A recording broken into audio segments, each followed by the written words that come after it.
Let's compare these two companies and see which is a better investment right now.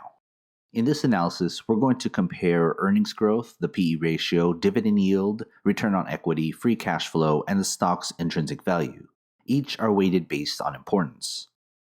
Each metric will be given a grade from 0 to 99, with 99 being the top end of the scale. After that, we put everything together to get our final grades. I encourage you to pause this video at any time.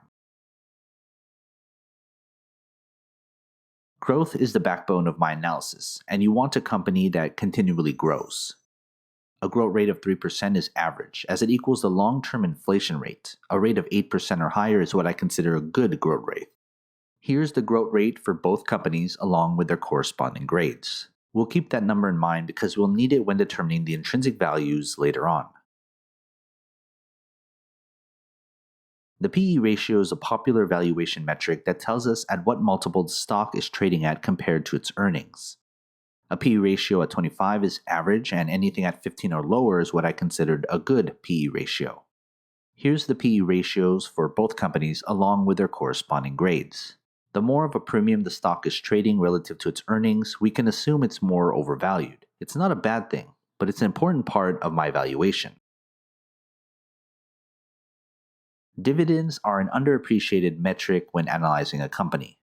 Taken in a vacuum, the higher the dividend, the better. A yield of 1.5% is average, which is in line with that of an index fund. A yield of 2.1% or higher is what I consider a good dividend yield.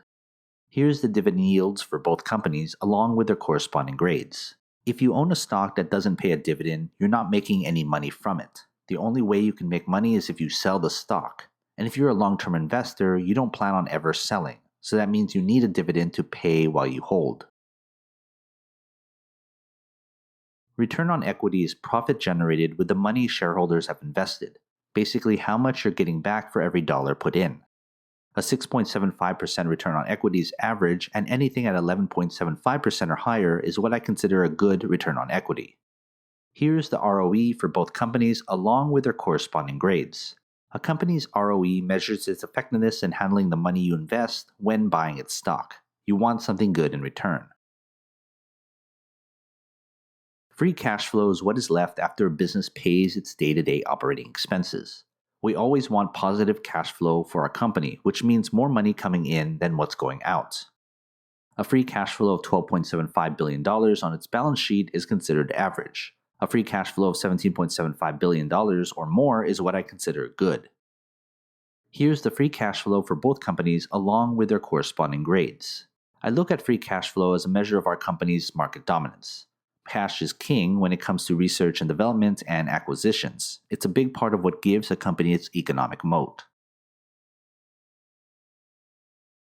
The way I calculate intrinsic value is by using a discounted cash flow model. Intrinsic value relative to its stock price of 0% means the company is fairly valued.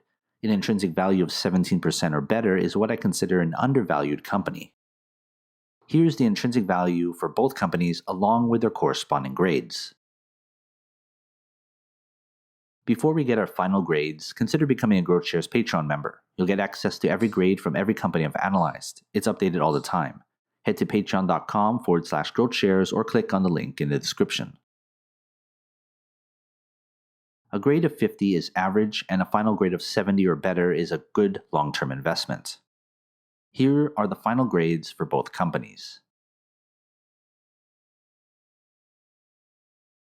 This analysis is simple, yet an effective way to get your research started in the right direction. There are a lot of numbers out there and a lot of noise. Keep your investing simple and you'll do fine over the long term.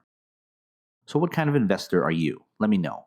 Take my free survey. I left a link in the description below. Once I get enough data, I'll make a video about what I find. Link below. Don't forget to subscribe if you like this analysis and want more in the future. Invest wisely, and as always, take care of your money.